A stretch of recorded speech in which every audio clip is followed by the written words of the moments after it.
Remember?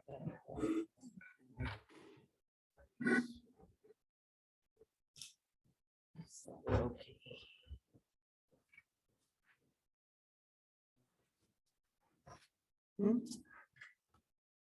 That doesn't work. Didn't work.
Hey, what's happening here?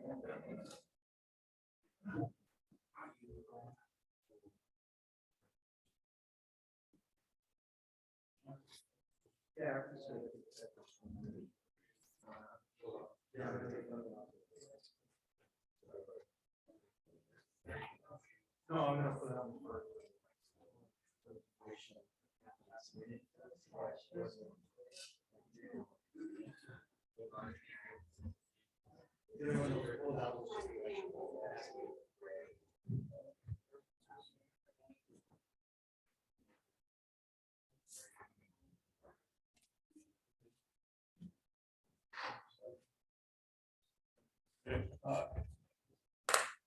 Did it?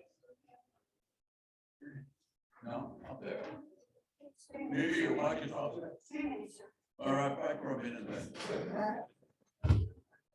Harry, sit down.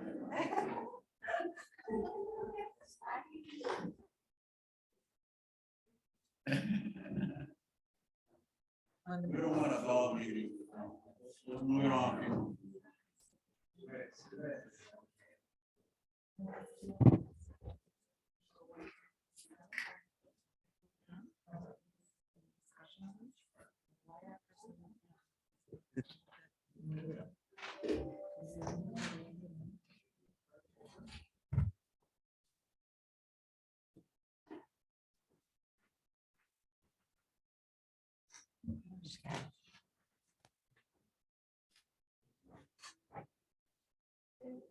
Mhm.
Time is 6 p.m. on this, the sixth day of July 2022. And I call this meeting of the Laredo College Board of Trustees to order. Mr. Delgado, can you lead us in prayer? And Judge Martinez, can you do the Pledge of Allegiance? Can everybody please stand?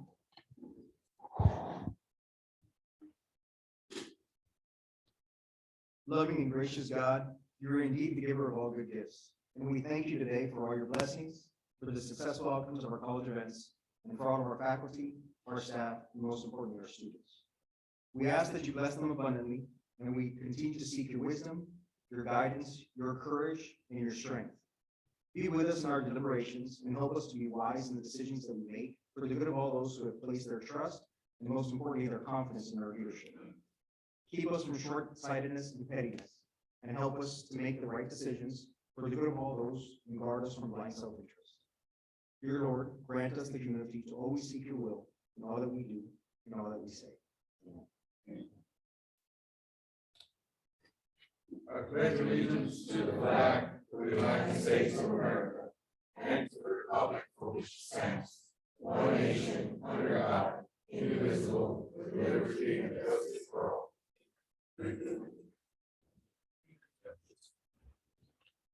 Thank you, gentlemen. Ms. Ramos, could you please call roll? Yes, ma'am. Lupita Cepeda, Present. Jorge G. Delgado, Present. Jackie Leven Ramos, present. Cynthia Mares, absent. Mercurio Martinez Jr., Present. Dr. Henry S. Carranza, And Esteban Rangel, present. Karina Elizondo, absent. Rita Cantuvela, absent. I'm sure you have a quorum. Thank you, Mrs. Ramos. Let the record show that a quorum of board members is present, that this meeting has been duly called, and that notice of this meeting has been posted in accordance with the Texas Open Meetings Act. Madam Chair. Chair recognizes Mr. Martinez. Ms. Elizondo called me and asked for her to be on Zoom, by Zoom, attending the meeting by Zoom. Correct. I spoke to her too, and we set up the Zoom link, but I don't see her. Yeah, she's not on there yet. Yeah, thank you. So as soon as she's on, I'll recognize her. Thank you very much. Thank you, Mr. Martinez. Next item is approval of the minutes of the regular board meeting of May. So I have a motion by Mr. Rangel. I have a second by Mr. Delgado. Any discussion? None heard. All in favor? Aye. Any opposed? Motion carries. Public testimony. Do we have any public testimony? None? Thank you. Is there, we had a questions of gentleman from DFW.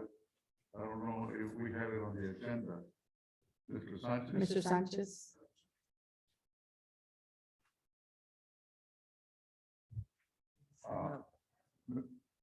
Mr. Sanchez, are you going to make a presentation before members of the board?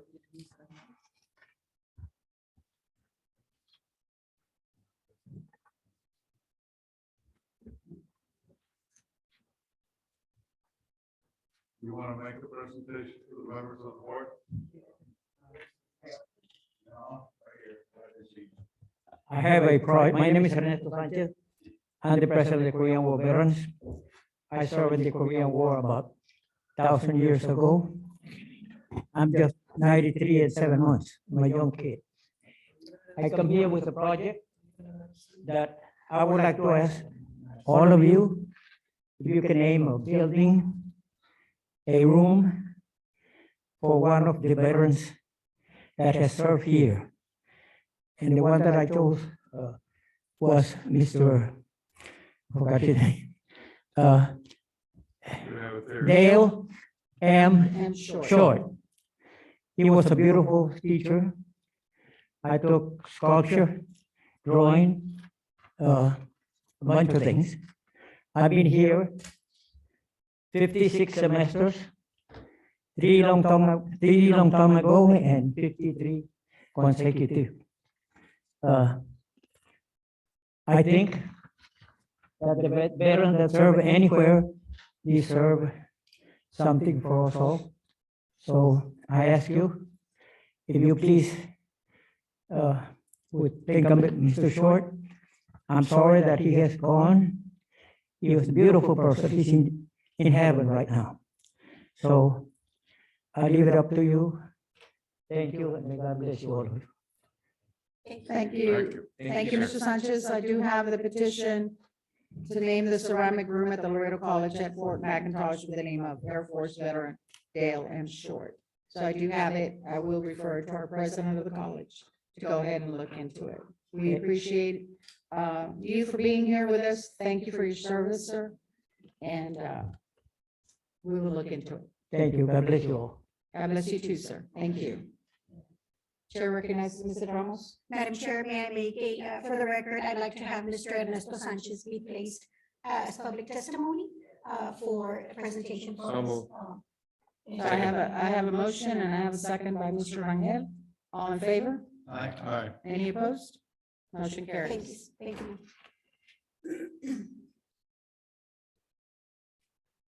So I'm going to go back to the agenda items. Agenda item number 5, recognitions, communications, introduction of personnel and new personnel actions for the month. 5A, we have recognition of Dr. Marisela Rodriguez Tijerina for service as interim president of Laredo College. Madam Chair recognizes Mrs. Ramos. Thank you, Madam Chair.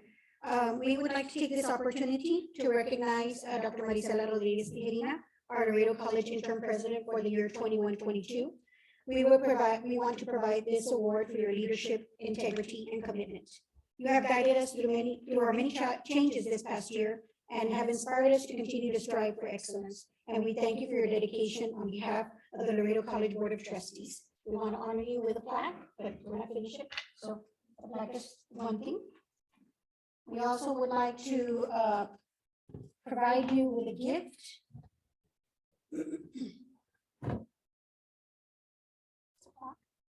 And it is for Dr. Marisela Rodriguez Tejerina, Laredo College Interim President, 2021-2022. Exceptional leadership stands the test of time. We appreciate your dedication and your commitment to our college. And on behalf of the Laredo College Alumni and Friends Association, we'd also like to provide you with a little basket of appreciation. Our treasurer is here, Ms. Cindy Rodriguez is also here to present these awards, and the Laredo College Board of Trustees thanks you for your commitment and your service and continued service to Laredo College. Thank you.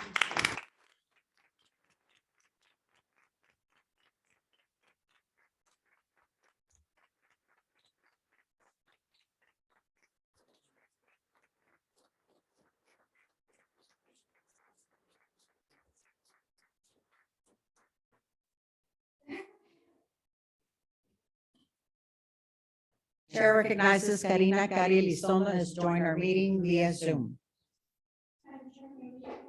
Yes.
Thank you very much, board, for entrusting me. I don't know why I'm getting emotional. I usually don't, but I do want to thank all of y'all for entrusting me on such an important role. It's an opportunity, and I thank God for this opportunity. I know it was a difficult year. We faced a lot of challenges, but I do appreciate the volunteer work that you all do for us, because at the end of the day, you all have the true passion and focus of the college, and that is focused on our students, and that's so important.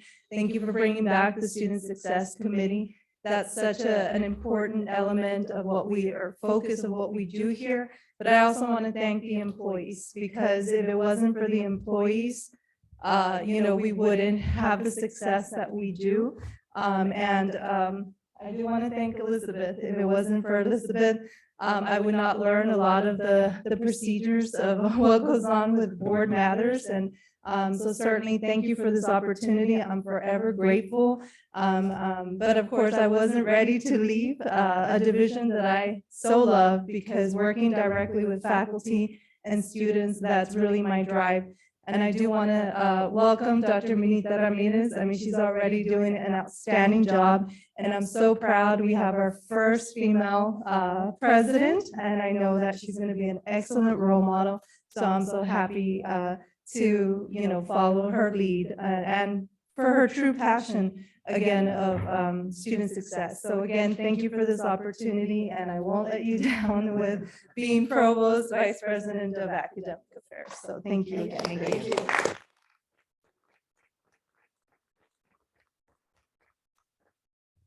Chair recognizes Ms. Tita Vela that just joined us in our boardroom. The next item I have is 5B, and that's welcoming Dr. Maria. I'm sorry. We also have. Who else? I've already recognized Ms. Elizondo. No, that's okay. Thank you. 5B, welcoming Dr. Maria Minerva Minita Ramirez as president of Laredo College. And I recognize Mrs. Ramos. Thank you, Madam Chair. So we also want to give you a little gift to welcome you to Laredo College, to the Board of Trustees, to our family. It's a little boxed pen set. because you're gonna be signing a lot of papers. And it has your name on it, and it has the title, which is Laredo College President. Thank you for joining us on our family, and we look forward to working with you. An unexpired amount of years that we look forward to. And thank you for selecting us as we selected you to become part of this family. Thank you. Thank you. Thank you.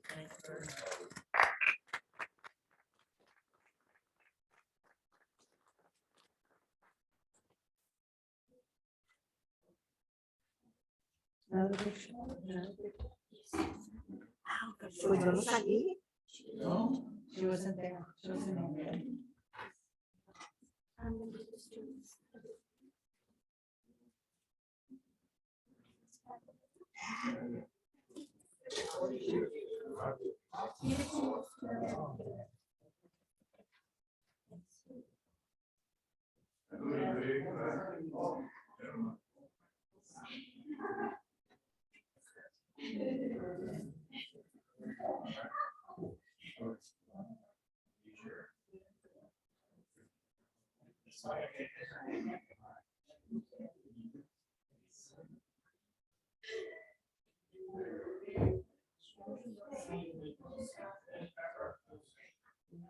One, two, three.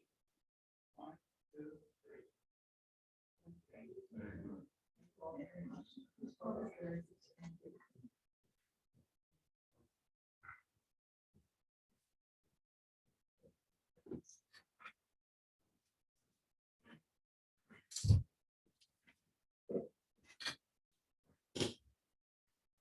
If I may, Madam Chair, Yes. Chair recognizes Dr. Ramirez. thank you very much for the pen set. As I mentioned to all of you in my email and text messages, and it really has been exciting, an exciting first week. I feel like I've been here for a long time and I really haven't, but it's been fun, and I really do want to congratulate all of you for all of the work that you all have been doing. I know that the transitions for most people are difficult, and certainly change doesn't always come easy. But the consensus, I do believe, in the Palomino family is that we want to continue to move the college forward, and everyone is committed, everyone is engaged, and everyone is open to so many things. And I know that Dr. Tijerina and all of the administrative team, certainly Elizabeth and her support has been incredible. But your support and your trust in me to take something that is so precious to all of us, especially to this community that means so much, is certainly an honor and a privilege. And I will not abuse that privilege, nor will I let you down. It is just as important to me as it is to most of you. I am a product of this college. And some of the stories I've been sharing with people about when we were students here are shocking to some, that we're like, really? So, and as for signing, Ms. Ramos, you'll be happy to know that hopefully by the end of the month, we'll be doing DocuSign. So we've approved tonight. So hopefully we'll be doing more electronic things and fewer paper things to try to do our part to save our earth, for sure. But thank you very much. I will cherish it, and I'm really appreciative. So, and with that, let's begin. Thank you, Dr. Ramirez. So I'm going to continue. 5C is esports update. Mr. Carmelino Castillo. Madam Chair, if I may. Chair recognizes Mr. Delgado. Motion to defer this item for the next meeting. So second. Okay, so I have a motion. I have a second by Mr. Rangel. Any discussion? All in favor? Aye. Any opposed? Motion carries. 5D is literacy symposium update. Mr. Eduardo Martinez. Good evening, Honorable Board of Directors and President Ramirez. For the record, I'm Eduardo Martinez, Instructional and Professional Development Coordinator for the Adult Education and Literacy Department. I'm here to report on the Literacy Texas Annual Conference that occurred here at Laredo College on June 2nd. First, I want to thank, if they're here, if you could please stand up, to the wonderful committee who did a fantastic job putting this event together. The committee included Sandra Cortez, who helped spearhead the event, Ms. Brenda Martinez, Beatriz Gutierrez, Priscilla Medina, Cindy Rodriguez, Javier Cano, and last but not least, myself. During the conference, we had numerous topics. We had dealing with mental health, citizenship, and more importantly, the economy of Laredo and South Texas. Steve Banta, the Executive Director for Literacy Texas, wasn't able to attend the conference, but he did come to Laredo a couple of weeks later. He found out, of course, through our registration process that we had a large attendees that were going to attend the conference, and he did come a couple of weeks later. And he wanted to know what was the inspiration, or how do we get such a good amount of attendees and such a wonderful report. A lot of the attendees did mention they did like the conference. And at this time, I'm going to end with an email. He came down, then a week later, he did send an email out to us. And I'm going to read out an email, and this will conclude my presentation.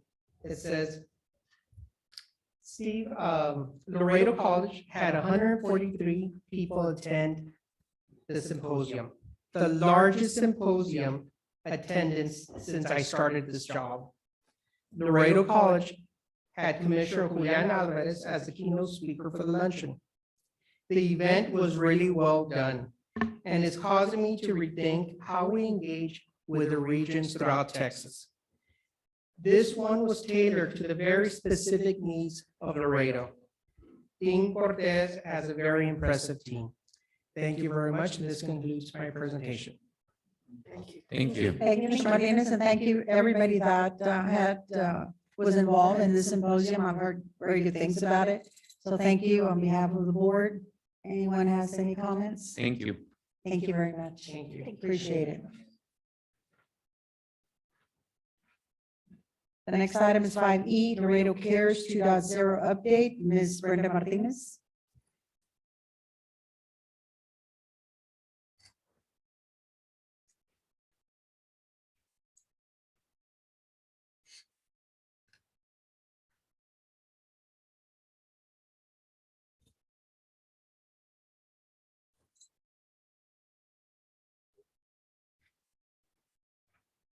Good evening, Madam President, board members, Dr. Ramirez, and colleagues. My name is Brenda Martinez, Director of Continuing Education Department, and I'm very pleased to provide you with an update of the Laredo Cares 2.0 project. As you may recall, this project began in January 2022 in partnership with the City of Laredo. The project objective is to provide workforce skills training at no cost to individuals that have been laid off, furloughed, or underemployed due to COVID-19 pandemic.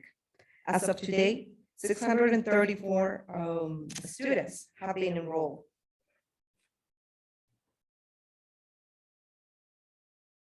Students have been enrolled in one of the 27 available trainings and workforce skills programs offered by the Continuing Education Department and the Economic Development Center.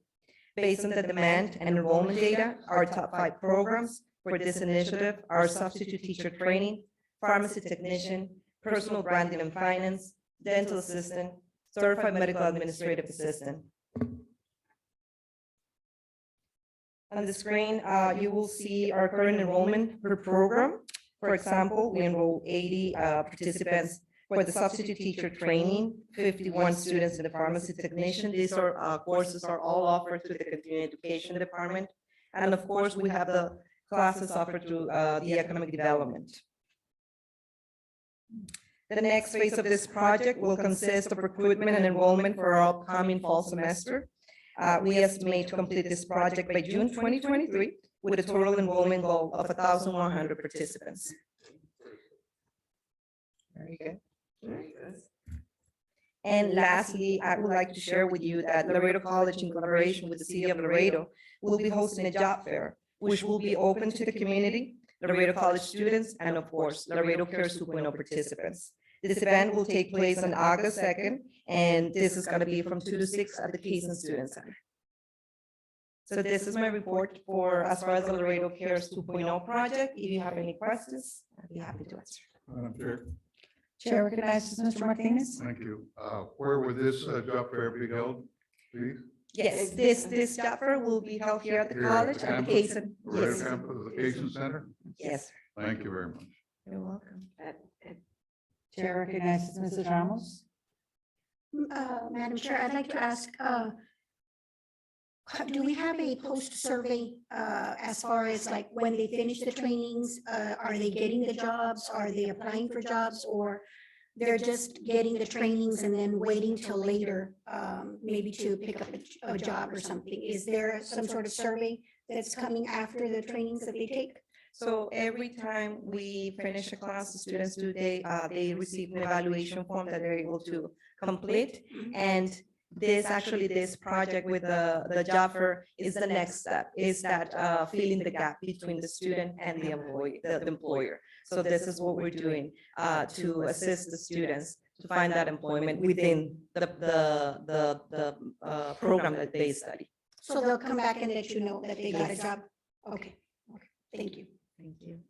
Do we work with the Workforce Training Center We as they actually, complete the course? yes, we do, we work with them, and we invited them to this event. They're still looking for their schedule, see if they're able to participate as well. Mhm. Thank you. Anything else? Thank you. Thank you. Thank you very much. Appreciate your help on this. Next item is 5F, introduction of personnel actions. Dr. Minita Ramirez. Good evening, board members and Madam Chair. Yes, we have 3 hires this month that we'd like to welcome to the Palomino family and recognize.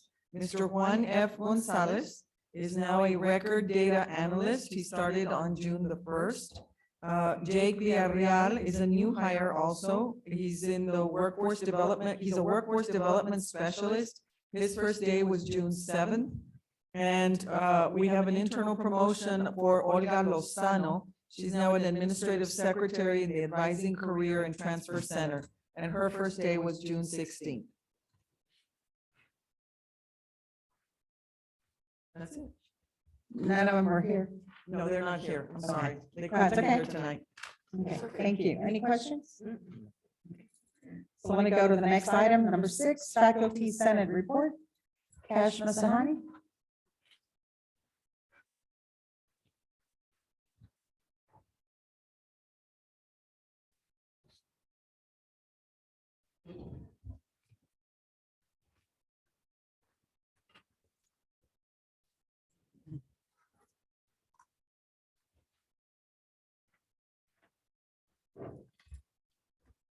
Good evening, Madam Chair, Madam President, administrators, faculty, and staff. For the record, my name is Prakash Mansinghani.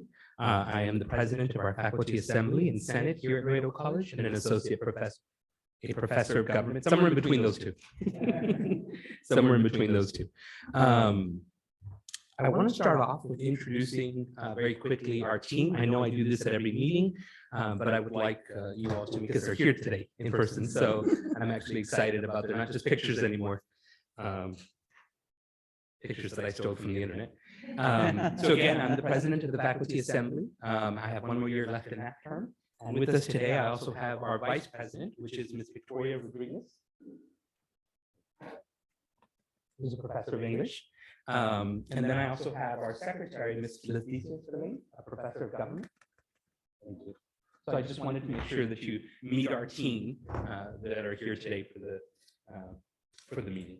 With that said, I'll go ahead and move forward with the report that we have for the board today. And so we'll make this short. The first thing I wanted to do is something we've done before, in my report. But with that meeting that got canceled, and I think I was out of state, and then sort of I wanted to do it in person.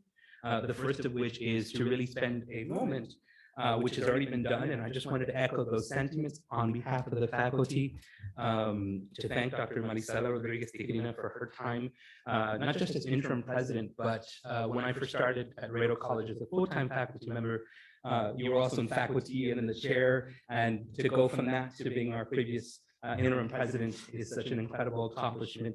And I think that when I was hearing the quote on the clock, that was wonderful regarding leadership and time. So that's very much said well. So thank you. And thank you very much for all the opportunities that you have extended for us and the time that you kept us safe. So thank you, Dr. Rodriguez. On that note, and I have been looking forward to doing this part, I wanted to congratulate you, Dr. Ramirez, on being the new president of Laredo College, our first permanent female president, woman president at Laredo College. On behalf of the faculty in my capacity as president, I wanted to take the opportunity to also welcome you and tell you that we look forward to working with you. On a personal note, not that this podium is for my personal notes, but for that said, I'm a product of TAMU and truly a product of your leadership. I can remember days back where you were running on that mule with Ray around campus and cultivating a campus environment. And I love that environment. I grew up in that environment. I wear those rings of pride, you know, my sister and the work that we did over there. So we're very proud of those experiences. And there was a sense of family, and I'm looking forward to continuing that sense of family. That maroon blood that we had, we'll have some green blood over here now. Absolutely. Yeah. Without a doubt, it's Yeah. all green now. Yeah, no, absolutely. But I remember those experiences, and I'm a product of those. And so I look forward to continuing that as well. So congratulations and welcome on my. Thank you. We look forward to making the college the best version of it. And finally, I just wanted to acquaint, as we turn into a new academic year this fall, as to what are some of the Senate's goals, just so you have an idea of some of the things that we're working on. I know that our provost and our president have set some very bold continuation of our goals in terms of increasing enrollment, retention, and graduation. And I want to say, and I want to be the first to say, as far as faculty are concerned, we look forward to playing any role that we can in that. And I believe it is a cultural shift, as others have said today in various meetings that we had, that will happen in terms of understanding. And I was saying this at another meeting. When faculty look at student success, the hope is that we can transition student success from something that happens in a 1-hour class to something that happens when the student steps foot onto this campus and continues beyond stepping foot off the stadium at graduation. Changing that culture is really going to get us in that direction. So we look forward to playing a very important role there. And cultivating a culture of student success is what I'm talking about. In addition, also the faculty look to continue engaging in professional development opportunities for faculty. I know that you have heard a lot about the Center of Teaching Excellence and Learning, where I play the role as a lead faculty member there. And I just wanted to tell you that this summer, we're working on 2 very engaging workshops for our faculty. One of which is entitled Best Practices across all modalities. In other words, best practices for face-to-face classes, online classes, and hybrid classes. And we have spent the better part of this summer researching everything from Timbuktu to overturn and find the best research-proven, research-based methods to engage students on a level that we never have before. And so we're incredibly excited about unraveling that, and sharing that with our faculty. We are traveling and dealing and interacting with faculty across the nation. The other workshop that we're working on is about universal pedagogy and creating courses that meet the needs of all students, right? The traditional model says, wait till you get a letter that says a student is deserving of an accommodation, and then let's meet that need, right? The student has to come to you. I feel there's something wrong about that. Why not develop a course that meets the needs of the students in a way that they can feel that they've been considered and they've been taken care of, so they don't have to come to you, you come to them. And so we're going to be looking at unraveling those conversations in the fall with our faculty as well, under our leadership as well. And finally, of course, creating and continuing that culture of shared governance that we've had a wonderful experience with our leadership and the board. The board's always invited me to the most important committees. And I look forward to continuing that in my capacity. And of course, looking at salary increases. That's the tough conversation. And I know our current administration is working on making that a reality. And I'd like to continue hoping that that is going to happen in the fall. And so hopefully in July or later in July, we can talk about that. But in summation, on behalf of the faculty, I would be remiss if I didn't take the opportunity to once and conclude by saying, again, thank you, Dr. Rodriguez, for your time as interim president. There were some tough decisions made that kept us safe. I've said that many times and will continue to say that. And Dr. Ramirez, welcome on board on behalf of the faculty, and I'm excited. Thank you. Thank you. Thank you, sir. Appreciate the information. Any comments? No, ma'am. Chair recognizes Mr. Delgado before we go to the consent agenda. Thank you, Madam Chair. I want to motion to defer item 7J from the consent agenda for the next meeting. Second. So I have a motion and I have a second by Mrs. Ramos. Any discussion? None heard. All in favor? Aye. Any opposed? Motion carries. Thank you. So I'm going to start with the consent agenda. Will we approve the consent agenda with the exception of 7J? Second. Madam Chair? Okay, so I have a motion by Mr. Martinez I second. and I have a second by Mrs. Vela to go ahead and approve consent item agenda 7A, 7B, 7C, 7D, 7E, 7F, 7G, 7H, 7I, 7K, 7L, and 7M. Any discussion? None heard. All in favor? Aye. Any opposed? Motion carries. Madam Chair?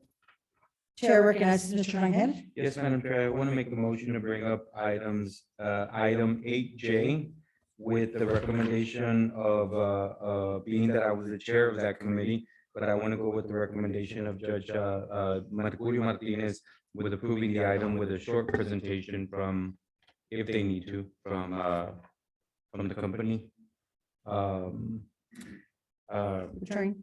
Train, sorry. I second that motion, Madam Chair. So I have a motion from Mr. Rangel and a second by Mr. Martinez to move item 8J. All in favor? Aye. Any opposed? Motion carries. Yes. So 8J is approval of Martinez Fine Arts Center HVAC upgrades project. Mr. Cesar Vela and Mr. Orlando Cepeda.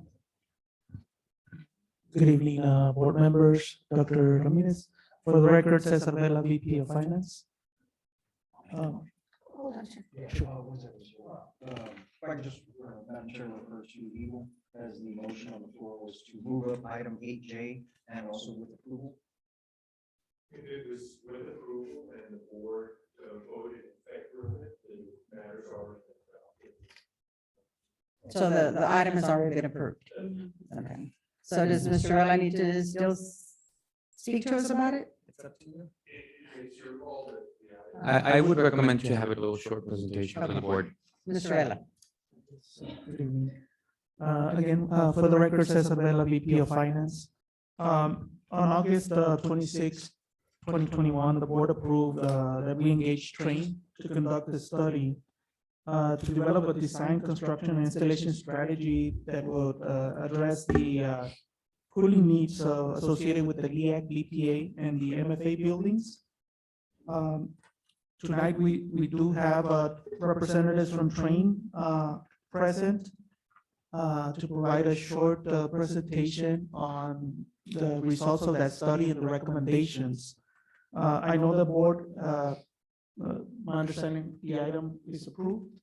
I would like to clarify or make the motion of the approval. And that is that the board approved the contract with Train for HVAC upgrades at the Martinez Fine Arts Center using Omnia Partners cooperative contract as a method that provides the best value to the college. Also that the board approved option. A. It was A in the committee.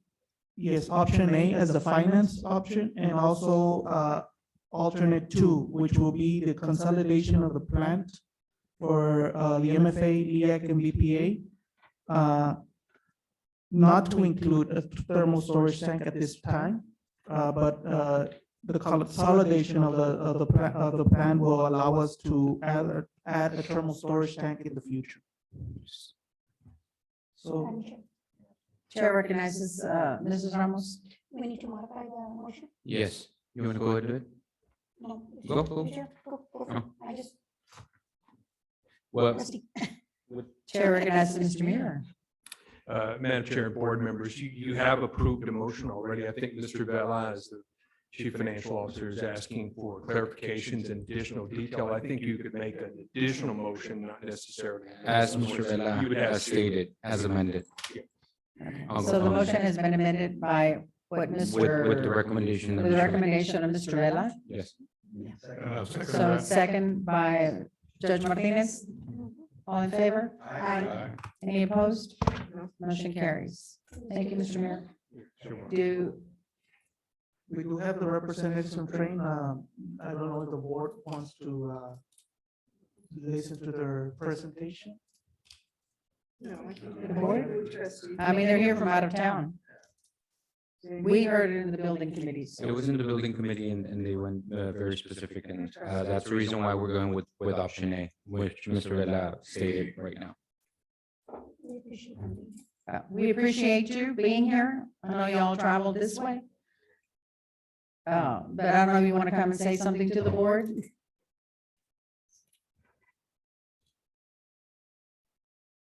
This is your team that supports y'all. My name is Brad Wright. I'm from San Antonio. I'm the Systems Support Account Manager. My name is Raymond Gibbons. I've been covering Laredo for the past 10 years.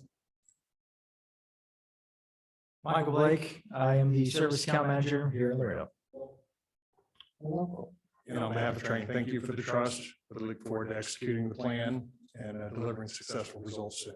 Yes, sir. Make it cold. Thank you, gentlemen. Appreciate it. Thank you. Ms. Ms. Elizondo, did you vote on did you vote yes? I can't hear you. She's muted. You're muted. You're muted, Ms. Elizondo. Yes, Oh, there you go. Thank You voted yes? yes. Okay, I'm thank you. sorry. I can't hear you. We were voting on the approval of the Martinez Fine Arts Center, the HVAC system. I just want to make sure that we heard your vote. Okay, thank you, Mrs. Elizondo. Thank you, sir. Anything else on that? No, ma'am. Thank you, Mr. Vella. The next item I have is discussion and possible action is 8A. Order calling for the election for Board of Trustees, place 1, 2, and 3, as per board policy BBB local. Board members' elections, the Texas Election Code, and the Texas Education Code, and authorizing the college president to enter into a joint election services contract with the Webb County Elections Administrator to conduct and supervise the joint election of November the 8th, 2022. Dr. Veronica Martinez. Madam Chair, Yes. Ms. Martinez had a family emergency, and so presenting tonight will be Dr. David Ariasola. Okay, thank you. Thank you, Dave. Dr. Ariasola.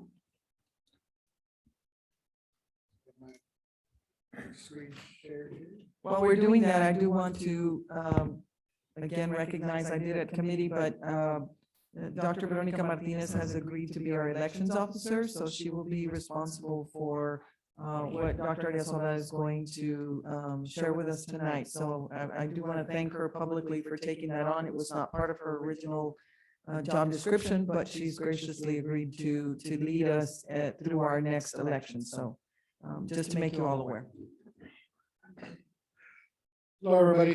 Dr. David Ariasola, Vice President for Compliance and Risk Management, for the record. Want to share with you a couple of important dates regarding the election this year. Up on your screen, you'll see that the deadline to post notice of candidate filing, we took care of that already. So We've posted everywhere that needs to be posted. The first day to file for a place on the general election ballot will be Monday, July 25th. In a few weeks might as well be, right? And the last day to file for a place on the general election ballot is Monday, August 22nd at 5 p.m. So all the information, Dr. Martinez has been working hard to get almost like a fact book of the college. So any candidate that comes in, some of that information will be shared with the college. Should give them at least a little short overview of what the college is, in case they have any questions. So during that time, starting Monday, July 25th through the 22nd of August, she'll be receiving any interested candidates and sharing this information with them. Right? Couple other days here, Monday, August 24th is the first day of early voting here at the college. And the Friday, October 20, that runs through Friday, October 28th, Monday, October 31st through Friday of that week. That will be early voting at the South Campus. And then election day is going to be November 8th of 2022. Now for the cost of the election, in your package, you have a breakdown of what each of these costs involve. But for election operations, the bill there is $34,679.84. For early voting personnel, $21,893.51. Election day personnel is $14,653.79. Taxes is $2,795.87. And the administrative fee is $7,402. That's for a total of $81,425.31. That's our part of the election. So that will go out in two payments. As you can see there, one goes out on August 26th. The other is due December 1st. And just as a side note, the elections contract for the last time we did this a couple of years ago was $80,963. So just like everything else, the price has gone up, but it's not actually not that much, only about $500. Chair recognizes Mrs. Ramos. Dr. Arizola, could we ask Dr. Martinez to see, so she's data-driven.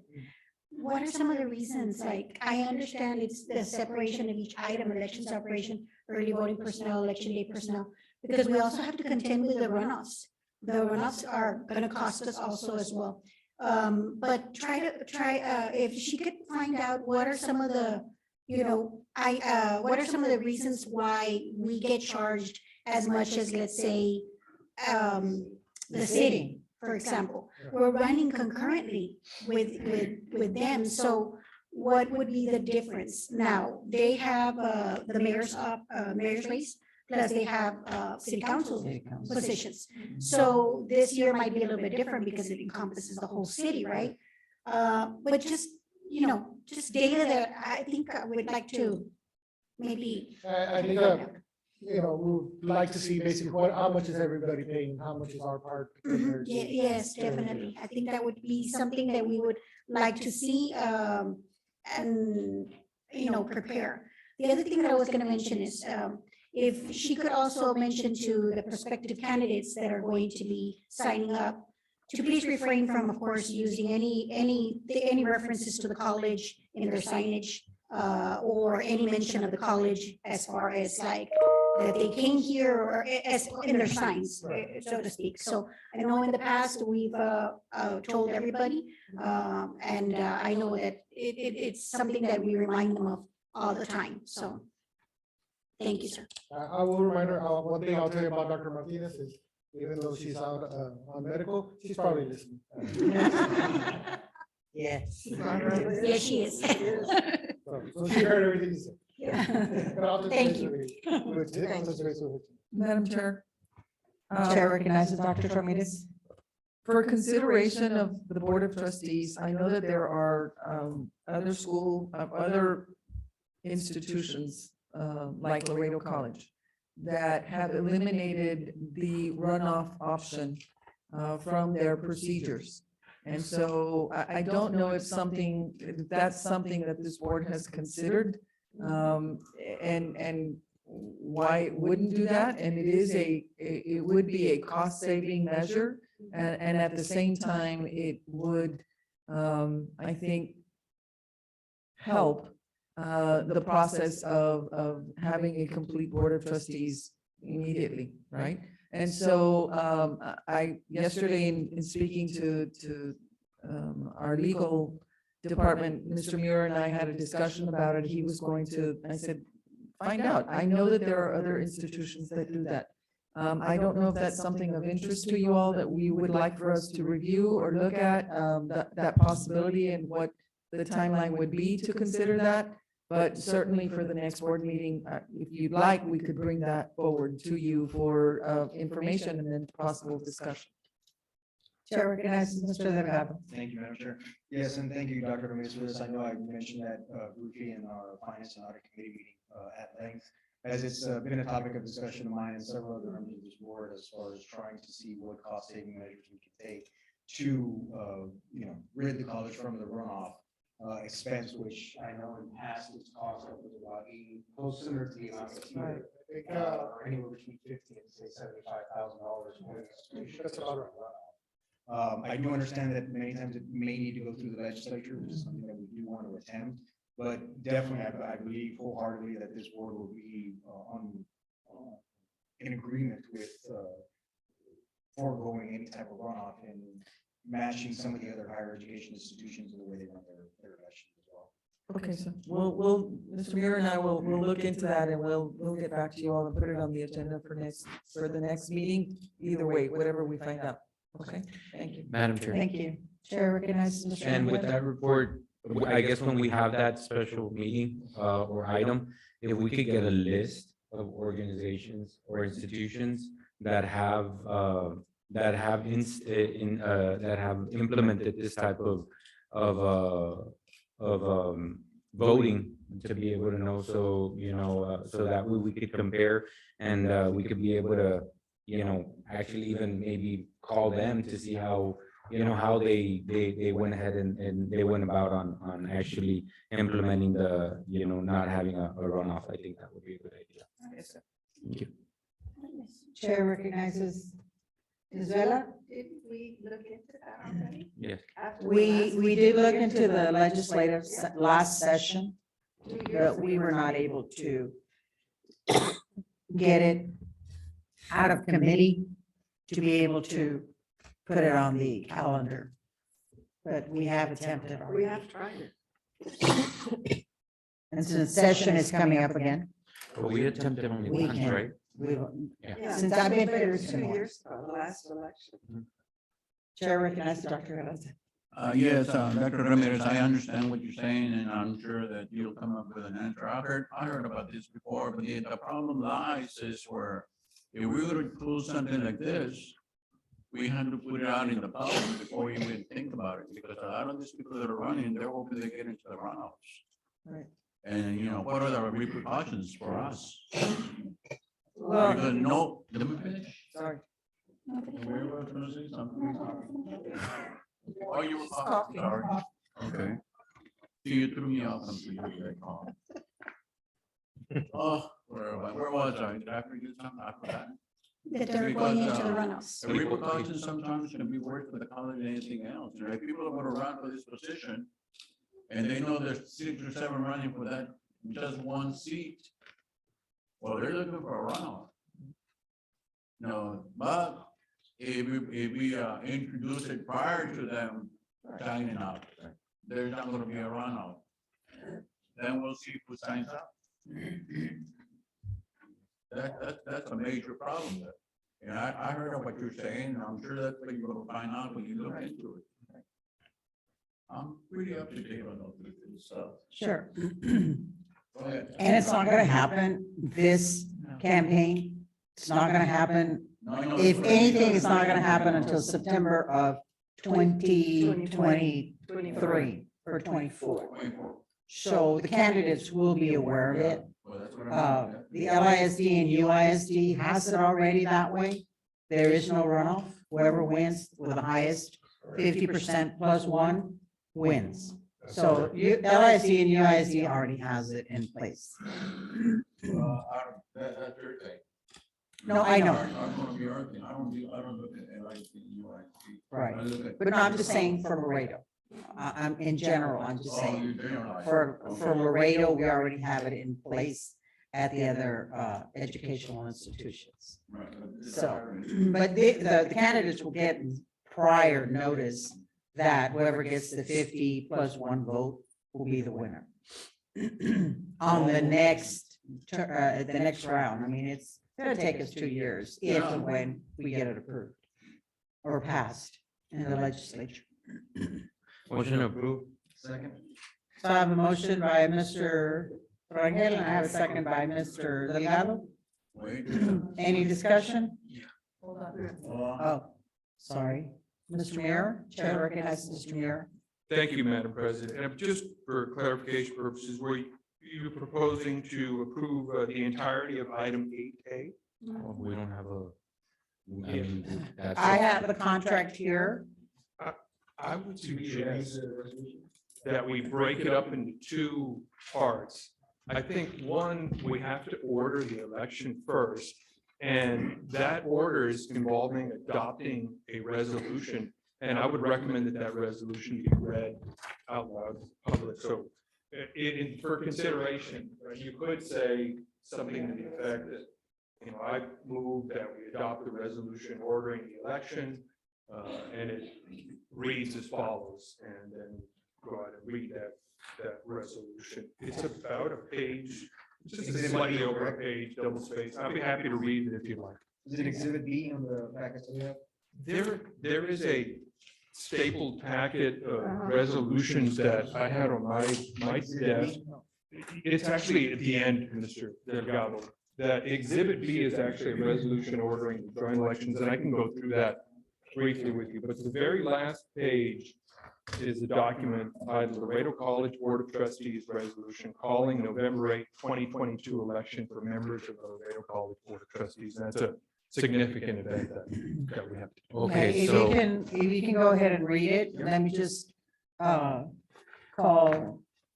recognize Ms. Mares has joined our Zoom meeting as well. Thank you for joining us, Ms. Mares.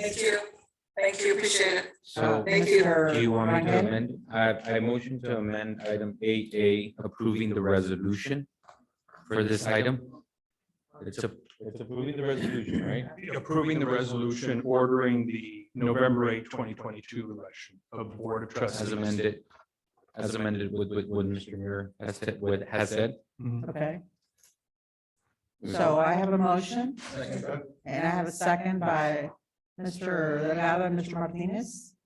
Any discussion? Is this when you're gonna read the? Yes, ma'am. Okay. Yes, I think this is the right time to do it. So whereas the Laredo College Board of Trustees conducted its regular monthly board meeting on July 6, 2022. And whereas during this regular meeting, the Laredo College Board of Trustees considered an item to order an election to elect 3 members for the Board of Trustees, places 1, 2, and 3 pursuant to requirements of the relevant provisions of the Texas Election Code and Texas Education Code.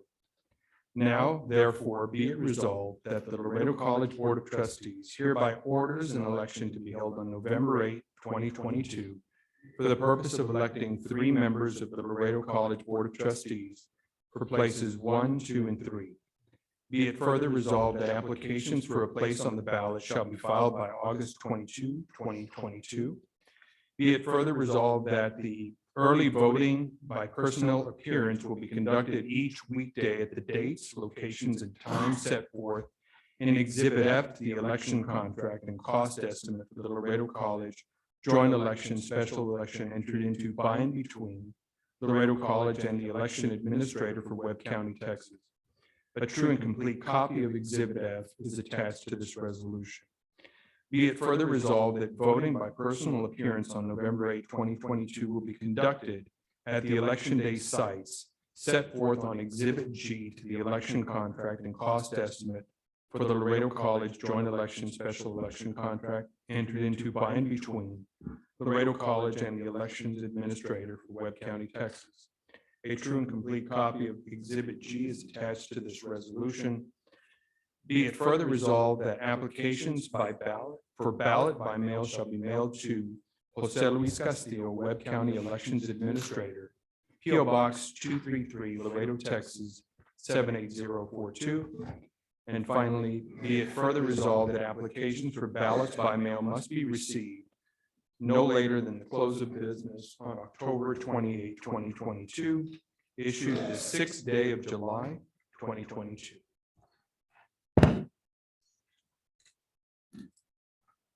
Any questions? And that concludes the resolution. Very good. Okay, so all in favor? Aye. Any opposed? Motion carries. Aye. Thank you, ladies. Aye.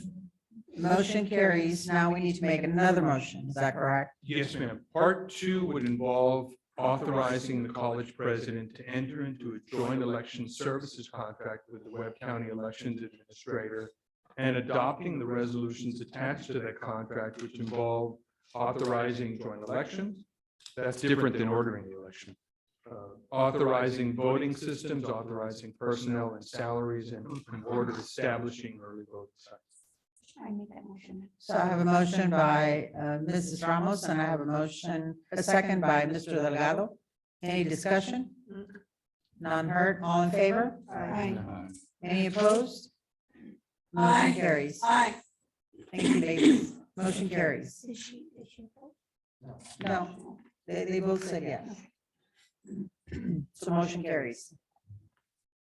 Next item that we have, so we're done with that one? Mr. Mayor? Let me read the agenda. I believe so. Yes. So I can sign the contract? That's right. I think the college president has the authority to now execute that contract. Good. And I did review the contract. I gave some suggestions for changes to administration. I believe they have been incorporated.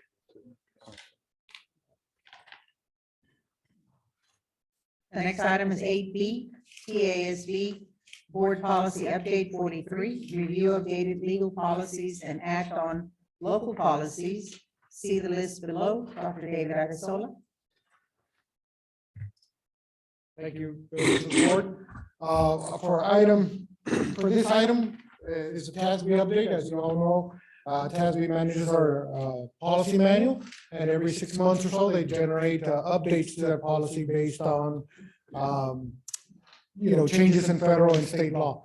The updates come in legal or local. Legal policies we cannot change, right? So the way they're sent to us is the way we have to put them into our policy manual. The local policies we can review, and on occasion, we will make some changes.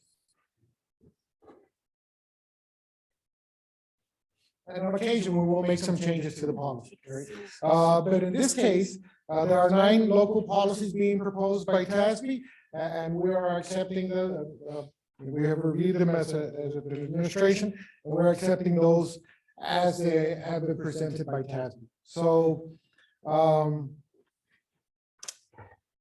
just in a nutshell, I tried to come up with like a 1-sentence description of what each policy was.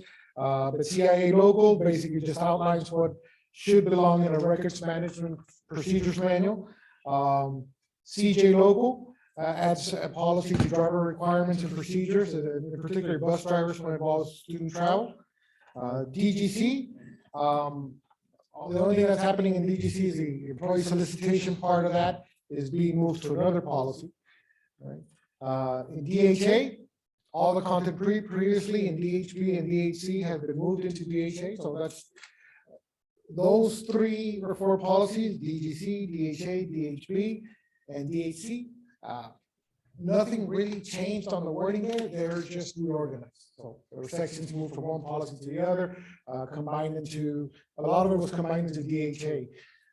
But nothing really new in the policy, right? So DHC does outline a little bit of what you should do in the case of employee solicitation. So if an employee wants to sell or promote products, not necessarily for the college, here at the college, there's an approval process that they have to go through. ECC and EDA are both instructional in nature.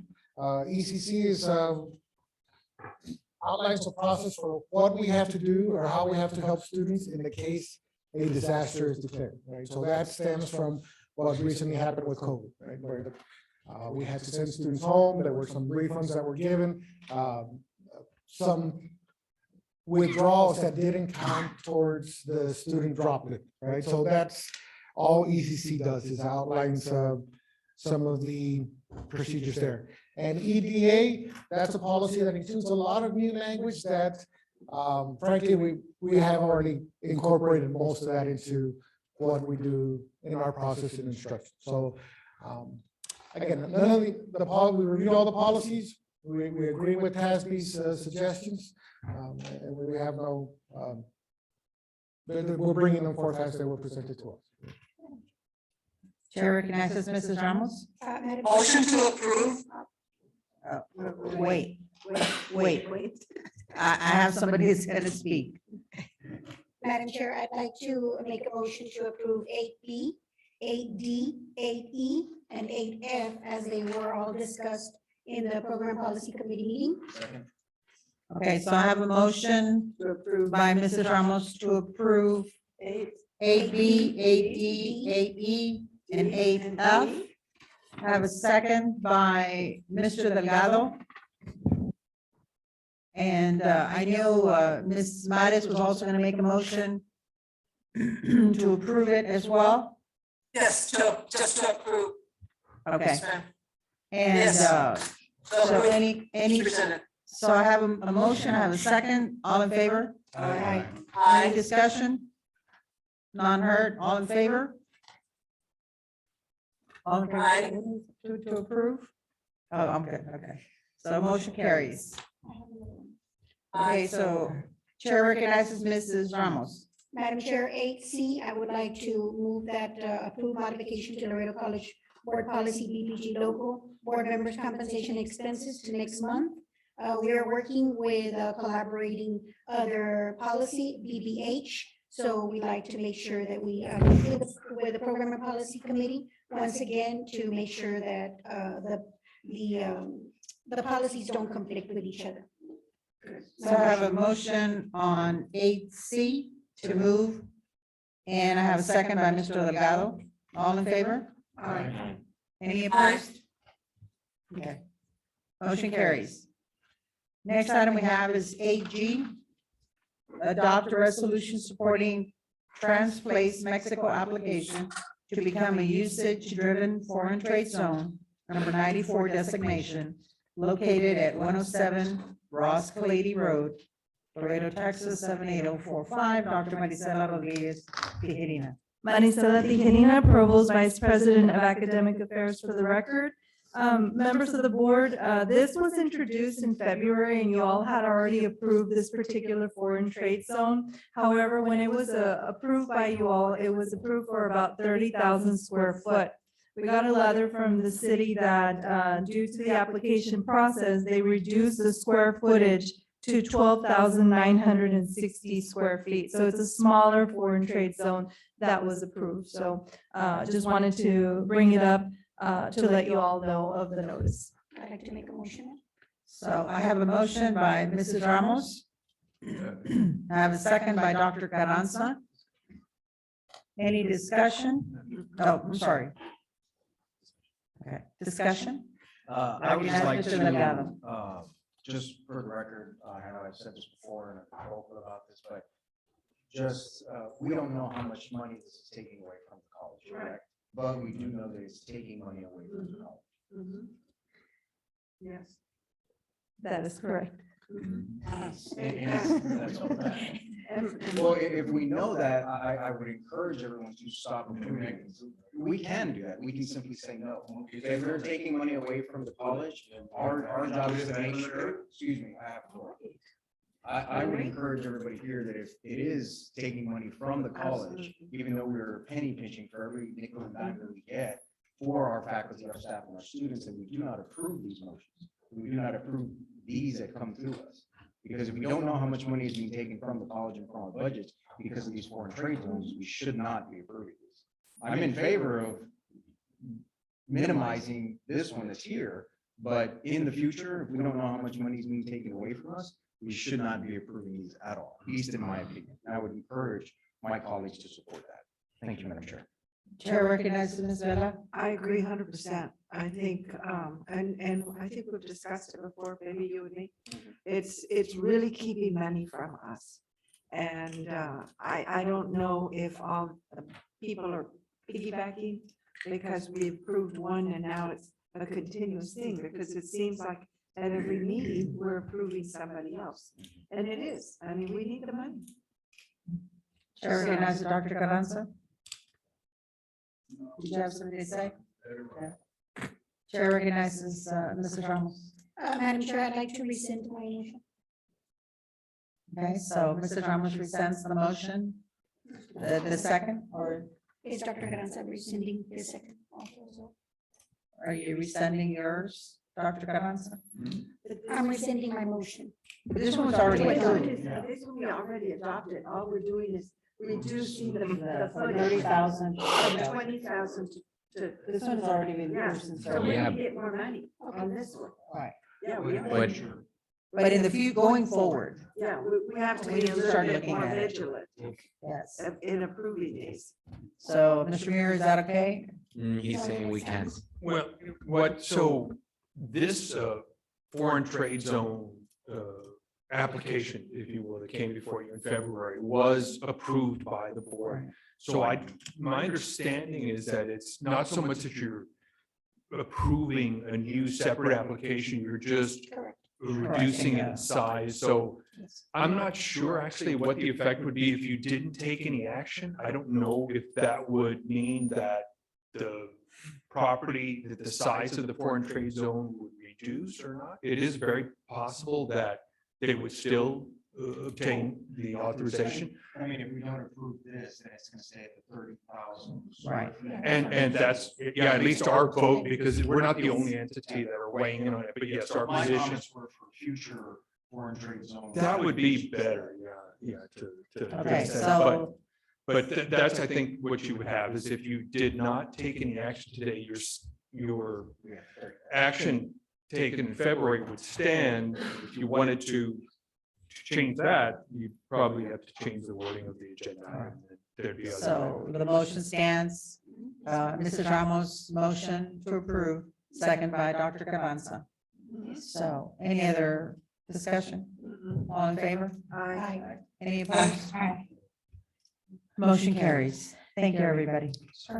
Madam you. Chair, so is the request for the board, just for clarification, to put the agenda item, to leave it general for foreign trade applications for next month so that Dr. Ramirez can put it in the agenda and then from there moving forward, or leave it as is until we get the next application?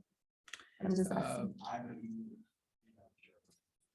Chair recognizes Mr. Delgado. If I understood correctly, the motion is to approve The the adoption of reduction. this change, which Right. shrinks it from 30,000 to 900.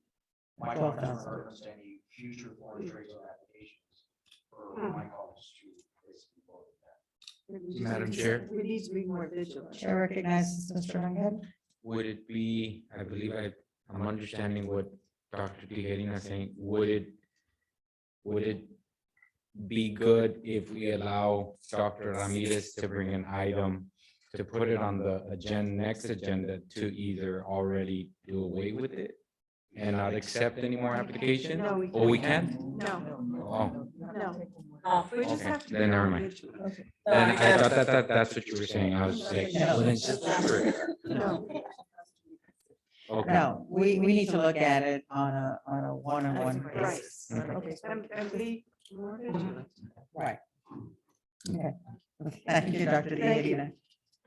So Next item is 8H, approval of fiber infrastructure project facilities master plan, phase 3 project, Mr. Cesar Vela and Mr. Albert. Madam Chair, The chair recognizes Mr. Rangel. I would like to approve 8H and 8I as they were discussed in the building committee meetings, and they brought good recommendations from our staff. So I would like to motion to approve those two. Second that motion. Okay, so I have a motion by Mr. Rangel. I have a second by Mr. Martinez and Mr. Delgado. Any discussion? All in favor?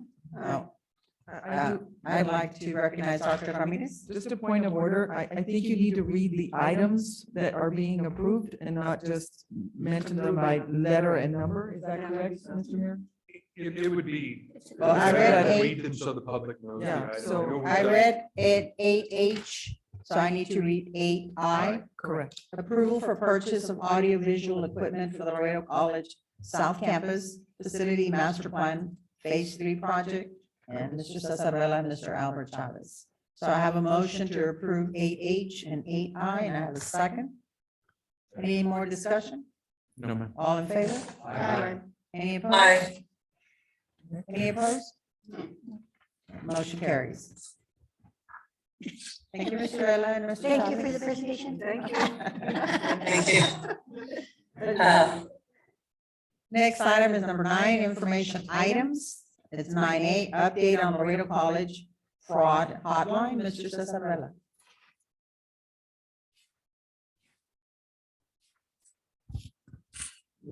Good evening, board members. This next item is to provide an update to the board on the college fraud hotline.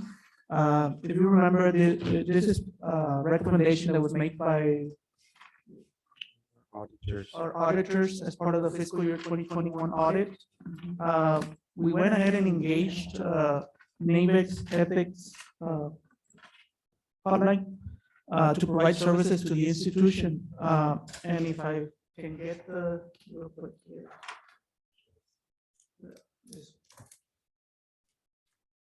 I'll show you what we have done. And this is an online tool that will be available for faculty, staff, students, and the community to report any concerns regarding fraud or safety concerns. The services include a 1-800 number, and it is listed here on the website. It's 1-833-611-7870. That is the number that is assigned to us. This number will be monitored by NAVEX 365, 24/7. In addition to that, any member of the community, faculty, staff, student can file a report online by just clicking on this section here. Getting an error. It was working this afternoon. Technology. The one, the 833 is the number? Okay, well, I was wanting to show you, let me see if it'll work. I'm not sure what's going on now. I'm getting an error, so they might, again, this is not a final product yet. They're still working on it, so it might be that they're working on it at this time. But if you can see here, this tool will provide the community, like I mentioned, faculty, staff, students, to be able to file a report. The types of reports that can be filed through the system are any fraud, suspicions of fraud, safety concerns that may be here on campus, and also academic dishonesty. So all those will be available through this website. Again, also by calling the 1-800 number. Once a report is submitted, the person that submits the report will get a key and a password, and they can follow up on their report. So this report, again, this system is being monitored by a third party. Once the report is submitted, then it gets assigned to the compliance officer here at the Laredo College, who will then assign it to the party that will be responsible on following up on those concerns. Again, right now, unfortunately, I wanted to just quickly show you how the system works, but it's not working at this time. Madam Chair. Chair recognizes Mr. Rangel. Thank you. Can you explain just for the staff and the public, Mr. Vela, what would happen if the fraud, and no offense to our compliance officer, if it would be on, if they're reporting him, so we could be able to know, because I don't want, and no offense, I don't want to say he's doing anything wrong, but, just for the staff and for the public to know what happens when you have a staff member wanting to report him or whoever is going to get assigned the case? What happens there, just for them to Yes, know? and that's a good question, Mr. Rangel. The system identifies the individuals that have access to the reports. And if for any reason the report is against one of the identified individuals, administrators, then it'll send it to the second person in line. So again, it does have that checks and balances that if for any reason the report, let's say it would be against me, then it would not go to my office. Good. The compliance officer would then send it to somebody else to investigate. Same thing if it's against the compliance officer, then it would go to another office for investigation. Very, very good. It's a, if I may, Madam Chair. Sure, can I It is- visit Dr. Ramirez? I've used this system before. It is a scaled, it's a tiered way of reporting because of the anonymity to it. So if you're filing a complaint, you don't have to give your name, which is the nice thing. But if you want to, you can, to be contacted by whoever's going to do the investigation. And so one of the key things to really have Ethics Point work is if you are reporting and want to maintain your anonymity, that's great, but it's gonna be hard to do an investigation of someone who's doing something immoral or illegal or you know, that is not abiding by your policies and rules and regulations. And so I encourage people, if you're going to use Ethics Point, to actually please put your name, because that is the only way we can fully investigate the wrongdoing of anyone. And so, so just to put it out there, it works well. It is efficient and it is effective, and there is an entire electronic way of doing this. And so I think it's one of the great softwares out there that for us to use to manage and maintain civility in our working world. And actually, we were able to log in, and you can see the type of reports that can be submitted. Again, academic misconduct, accounting and auditing matters, conflict of interest, disclosure of confidential information, employee misconduct, fraud, improper giving or receiving of gifts, supplier contract activity, misuse of resources, nepotism, theft, unsafe working conditions, waste and abuse or misuse of institutional resources, and then we do have just another line item there. So again, there's multiple items that can be reported. Again, once the individual identifies what type of report they want to file, then they click on it and they fill out their information. Again, once that information is submitted, then NAVEX will route that report over to the compliance officer. Again, if it is against the compliance officer, then it will be routed to another office. Again, once the report is submitted, then the individual does get a password, and then they can follow up on the report. So the beauty of this system is also that not only does the person making the report can follow up on the report online, but also the administration can follow up and make sure that the items that are being brought up are being followed up on. Chair recognizes Mrs. Ramos. Mr. Vela, who oversees the software program? Is it Mr. Chavez or yourself? No, this will fall under the compliance office, under Dr. Arias-Solas's division. Okay, so but will it, when it goes to you, will you provide reports to the president and let's say the provost so that they can be kept informed, let's say on a monthly basis? Okay.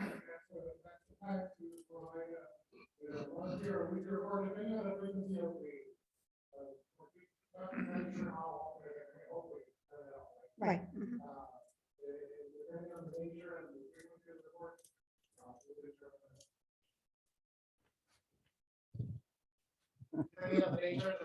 reports, we'll determine what next report to Dr. Ramirez or Dr. Thank you. I appreciate it. Now, can this also be used for board members being reported as well? Yes. Okay, Yeah, I would imagine. everybody. Yes, it's. Okay. And we can use it too? Anybody that's associated with the college. Yes. Yes. Actually, anybody can use it. Anybody. Anybody in the public can use it. Very good. I have my eye on you, Madam President. Just thought I'd ask. This system will be going live, starting next fiscal year, September 1st. So we're working through the last items. Obviously, what you saw here is gonna change. The colors will The change for sure. colors will change, and then we did request a couple of changes to the system, so hopefully by September 1st, it'll be live Live. to the public. Chair recognizes Mrs. Ramos. One more question. Where will I be able to find it? It'll be a link on our webpage, Okay. so this will be part of the new webpage. Thank you. Chair recognizes Dr. Carranza. Yes, I understand technology very well, you know, it's very good, but technology has always failed at the end when it comes to, when you say, if you don't write your name down, it's good because that person says anonymous. But once you put your name down, we're human beings, the machine is gonna be the machine, like this here, just sitting there. But the human being has to walk out there and face the rest of the people, the rest of the human beings. And after a while, that person might be what, discarded. And Mike, if it was could be a good professor and might take off, we don't know. So when we play with these machines, we have to understand, they are just a machine. It's a human being that's gonna take the hit. It's okay, you can put it on to act, you know. Any other questions? Any other questions? Thank you. Okay, thank you. Thank you, Mr. Vela. One more, Don't go anywhere. many more. 9B, update on fixed asset inventory software, Mr. Cesar Vela. Yes, this is also another item that was brought up during the 2021 audit.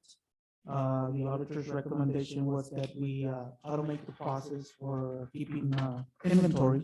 So currently, we're looking at three options, three vendors.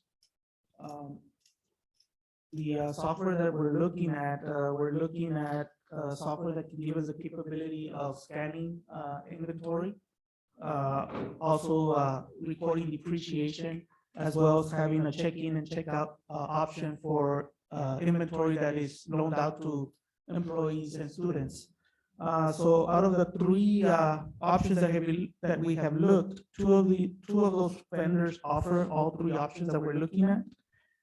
And that would be Sage and AssetWorks. Those are the two softwares that offer all three options that we're looking at. The total cost right now that we're looking at for Sage, which is the vendor that we're considering, for a 3-year agreement, we're looking at $84,598. Implementation timeline for this software would be between 30 to 60 days. The second option, which is AssetWorks, that is a 4-year agreement, and that one would cost $114,525. And then SC Logic, which is the third option that we looked at, that one would be for a 3-year agreement would be $34,152. However, that option does not offer all the features that we're looking for. Again, this item, we're finalizing the proposals, and we will be bringing a recommendation to the board at the July meeting for consideration. Madam Chair. Chair recognizes Mr. Rangel and then Ms. Ramos. Thank you. Mr. Vela, and I know I've been a pest on this, but is the two quotes that you're getting that you're going probably based on the three things that you're looking for, is it also including the equipment, or the equipment is gonna be separately? No, this includes the equipment also. Okay. Yes. And then so training for our staff as well. It includes the training, the implementation, the conversion of the old system or the data that we have in the old system to the new system.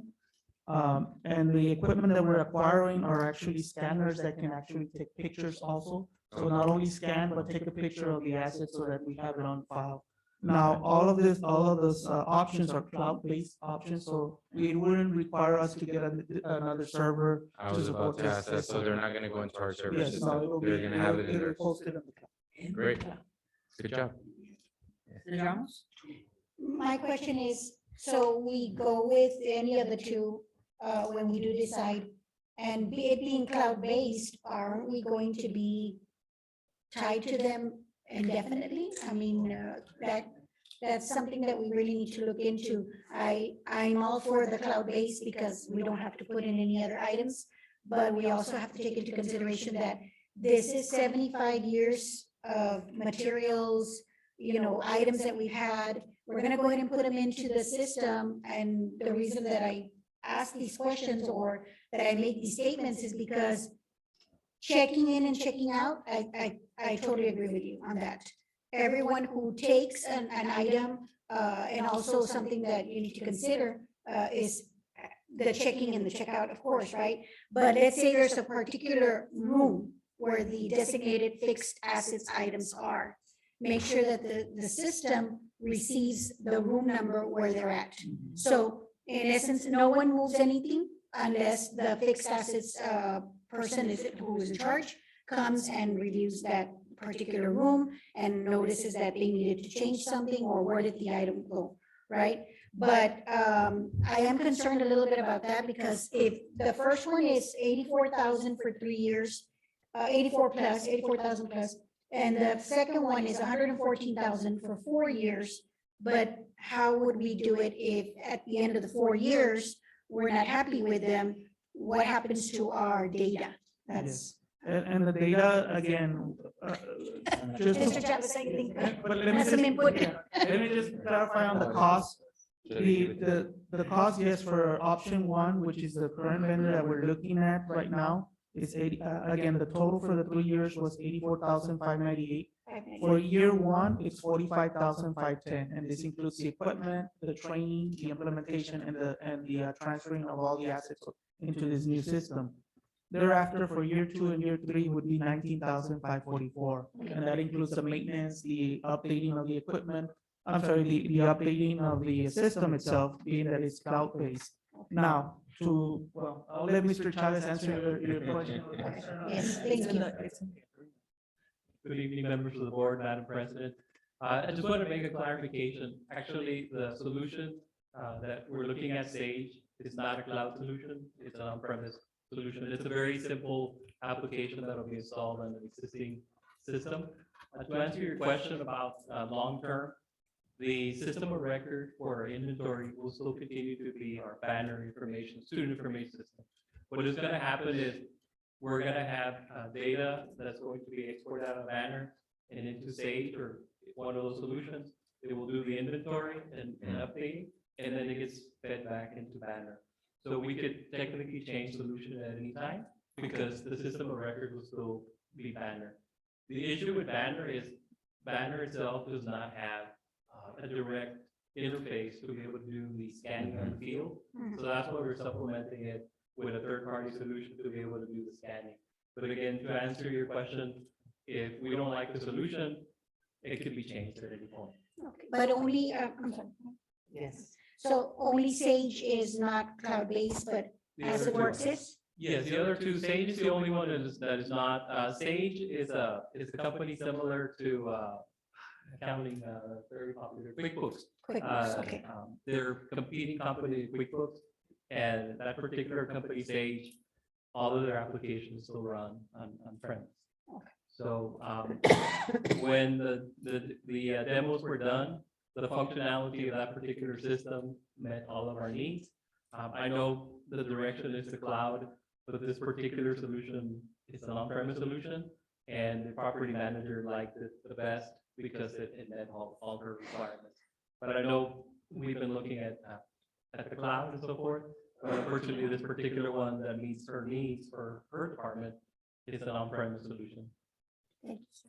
And Madam Chair, if I may, I would like to ask if I could be invited to that meeting, if I can attend that meeting when they come to discuss the proposals for those items, because it goes through yours, right? No, it goes through Finance. JD. It goes through finance. Okay. Yeah. I just would like to see how the program works so that I can compare it to what I use at our school. Sure, I guess we can schedule a demonstration. Maybe schedule a demonstration to all board members. Yes, well, definitely. Do you want to see all three of them or just the one that the property Well, manager? whichever you all recommend. Okay. The ones that We you can- all are we can looking make at, those I'd arrangements. like to see them. I just want Oh. to see, personally, I just want to compare with what I use so that I'll know exactly, how it's working, right? Okay. But I'd like to, participate with the rest of the board. as So well. of course, So we will maybe- make the arrangements and have the demo. for Chair you. recognizes Mr. Rangel. So I guess what Ms. Ramos is trying to say is, I guess we'll take it to finance first, whatever finance would decide, Mr. Delgado would Yeah. recommend. And then Right. we would have a demonstration to the full board, on Right. what is decided on the finance committee. Once it's done, right? Right. Yeah.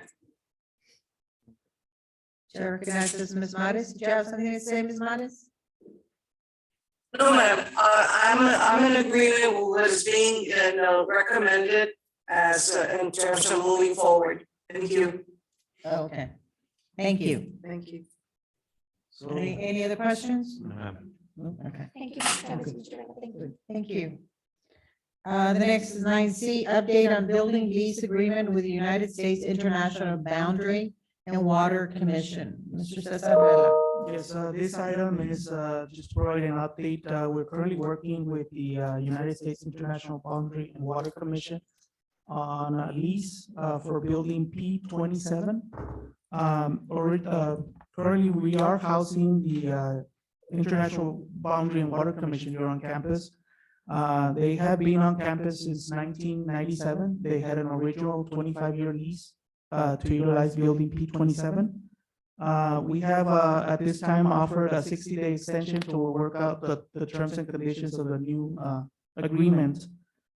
So we'll bring this item back to the board for approval consideration at the August meeting. Thank you. Okay, thank you. The next item is 9D, Laredo College website update. Mr. Albert Chavez. The famous website. Good evening, members of the board, and Madam President, Albert Chavez, Senior Director of Information Technology. Let me pull up the information here.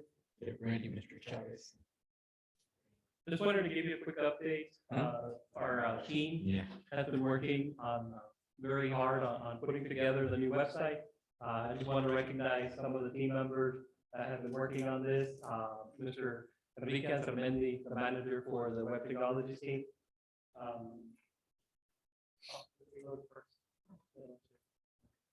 I'm just gonna load the page here really quick. We got close.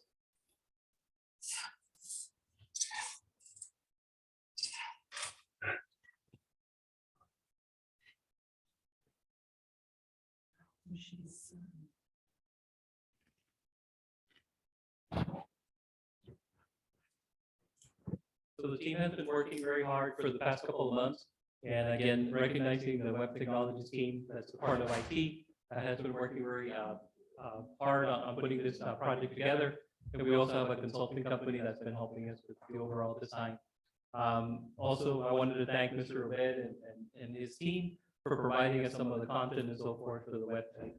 I wanted to provide you today the final page on the website, but the development team, the consulting company, the two developers that were finalizing it got COVID, so they had a delay. I'm going to show you the mock-up that we have. It actually has some of our pictures and so forth. So it set us back 2 weeks, but we are still going to be able to meet our deadline. We're going to work extra hours to get it completed. But unfortunately, I'm not able to show you the product on the web server, but I'm going to show you the mock-up with some of our content already.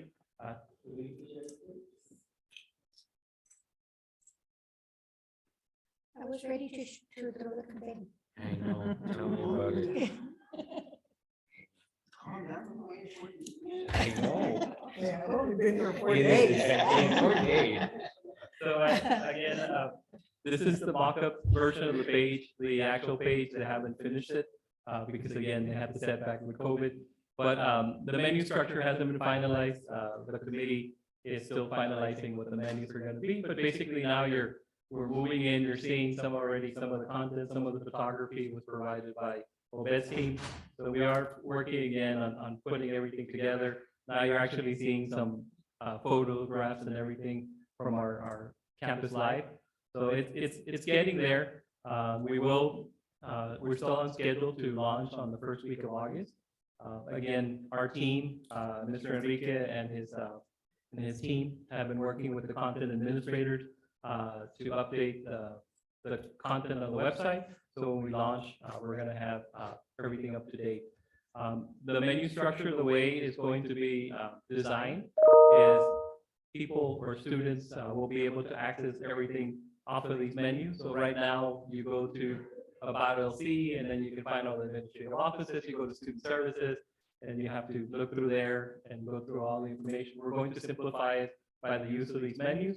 So for example, the programs will have all the different programs to study there. About the college, you will find information about the history of the college, the board, the administration, and so forth.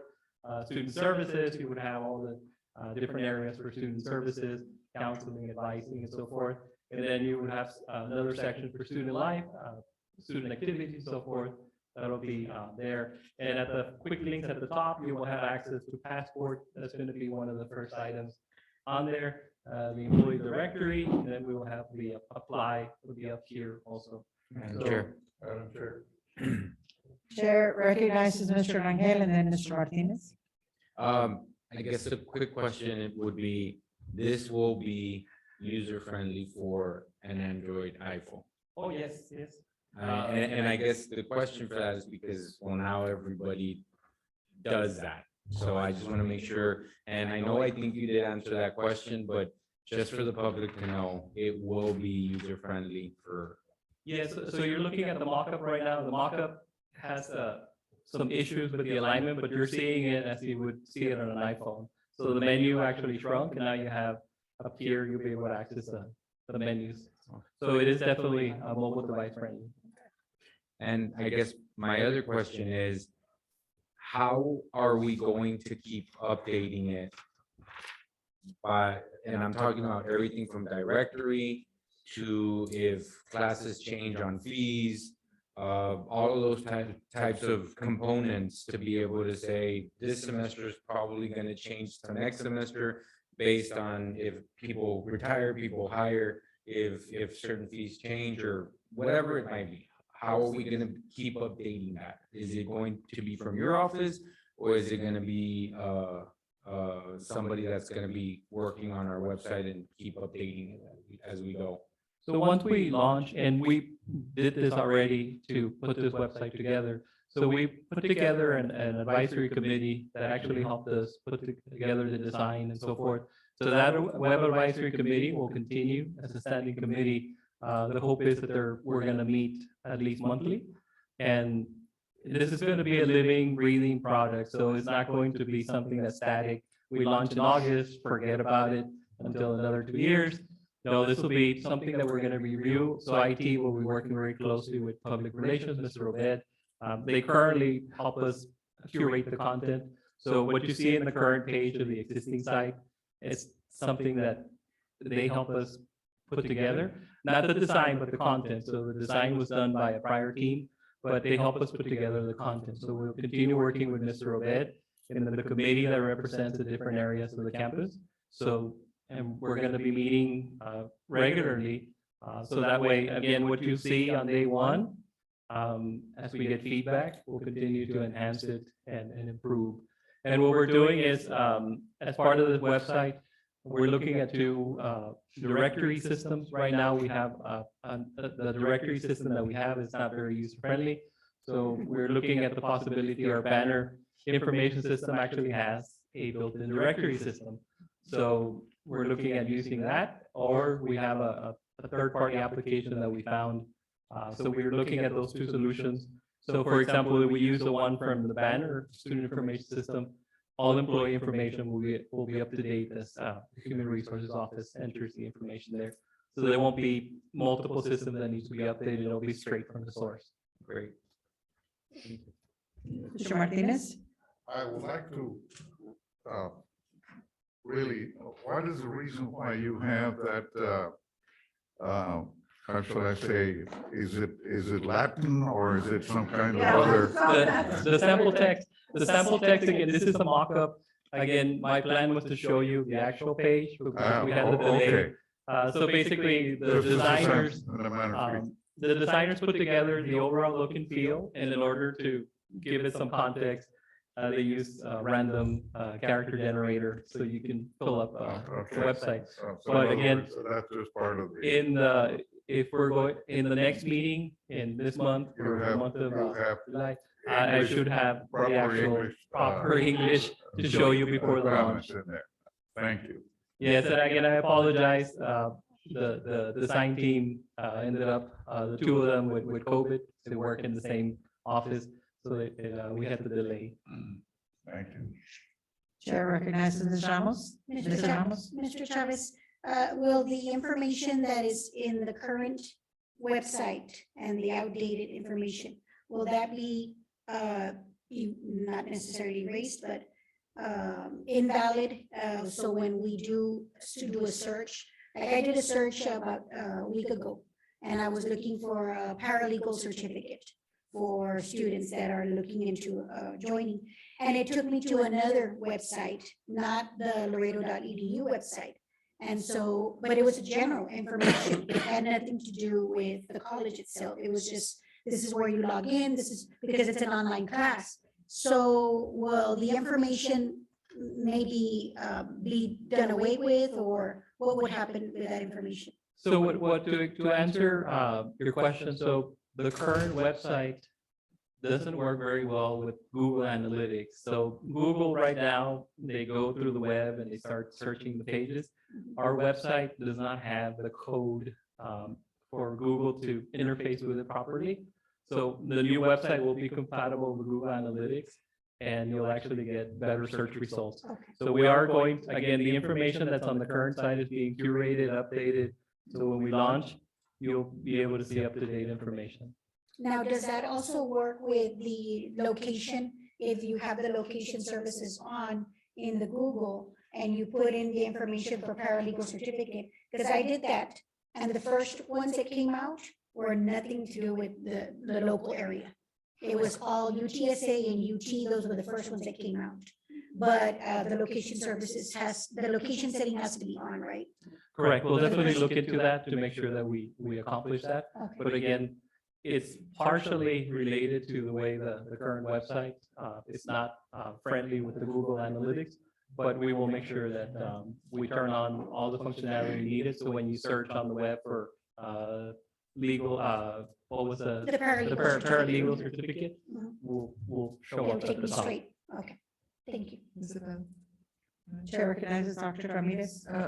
Mr. Chavez, a couple of observations. We need to make sure we include the ethics point on the banner, on the main page, an alumni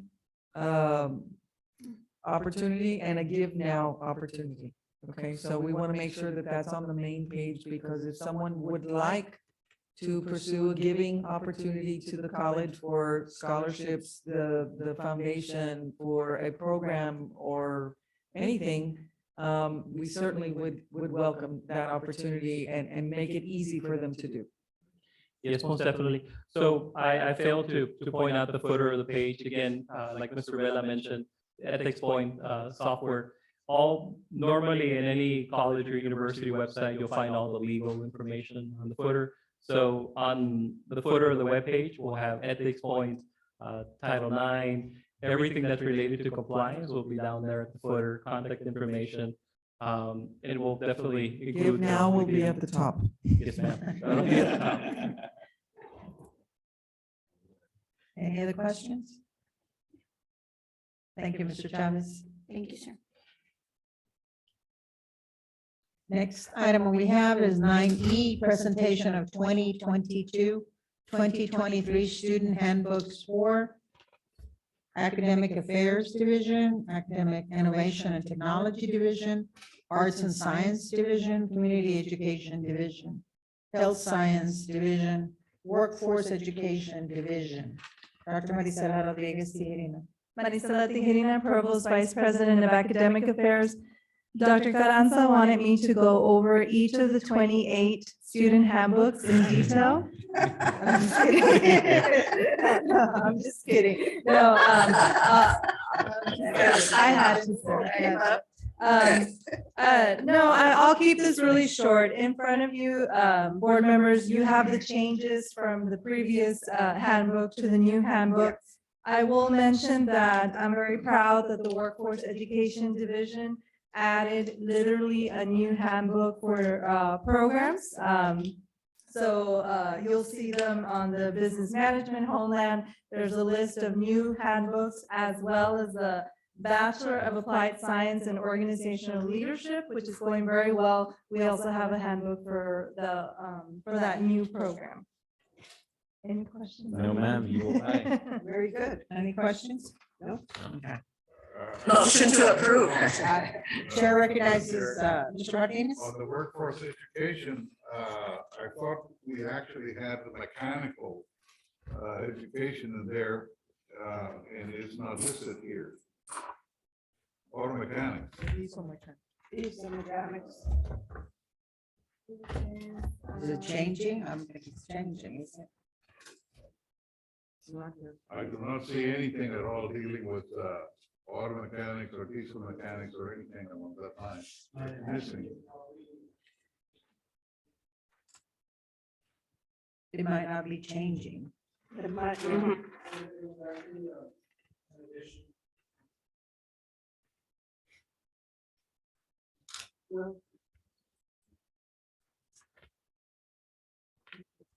We can, it may have just omitted it in the translation, so. But it is part of the programming. Yeah. We'll add it in. Is there. Make sure this will be included. Eating is there. Well, it's not an action item. No, it's a. We will review. Thank you, Mr. Martinez, for bringing that up. We have not deleted certainly that program at all, transportation technology. But for some reason, it got depleted from the listing, so I'll double check when tomorrow. But no, certainly it's still in existing, especially the diesel, which is part of the reason why we're expanding on the Raquel Gonzalez building. Which is very important, particularly more so because, as all of us are aware, Laredo is the #1 in international trade, of which, hey, we are averaging 17 and 18,000 18-wheelers on a daily basis that cross the bridges. So we have a very strong identity, and of course, obviously, these 18-wheelers, diesel require proper maintenance, and we of course would like to be identified as having a strong program in training our students to address issues in that particular field. No, absolutely. Thank you. Absolutely. Any other questions? Thank you, Dr. Tijerina. Next item is 10, executive session. We have 10A, consultation with Laredo College attorney regarding Equal Employment Opportunity Commission, EEOC charge number 451-2022-01849, filed by a Laredo College employee pursuant to Texas Government Code Section 551.071 and 551.074. 10B is pursuant to sections 551.071 and 551.074 of the Texas Government Code.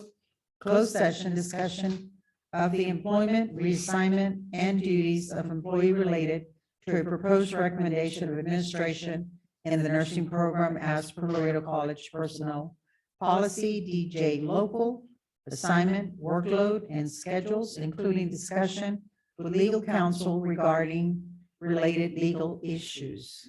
10C is closed session discussion with the interim college president pursuant to Texas Government Code Section 551.074 regarding the employment, reassignment, and duties of certain employees due to a reorganization. So So moved. I have a session, a motion by Ms. Mares to go into, to go into executive session. I have a second by Ms. Ramos. Just a point, it's not with the interim college president, it's with the college president. On 10C. Oh, so correction is closed session discussion with the college president. Yes, ma'am. pursuant to Texas Government Code. Thank you. And the provost. Thank you for the And the provost. correction. And the provost. Okay, so, and the provost as well. So all in favor? Aye. Aye. Opposed? So at this time, we go into executive session. The time is now 7:52 PM. And the board will adjourn into executive session pursuant to sections 551.071 and 551.074 of the Texas Government Code to discuss agenda items 10A, 10B, and 10C. Thank you.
It's 9 o'clock and we reconvene from closed session.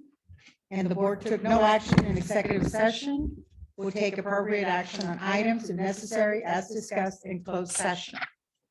The first item is 11, discussion and possible action. 11A, approve of Liberty Mutual assignment of counsel to defend Laredo College in response to Equal Employment Opportunity Commission, EEOC, charge number 451-2022-01849. I make that motion, Madam Chair.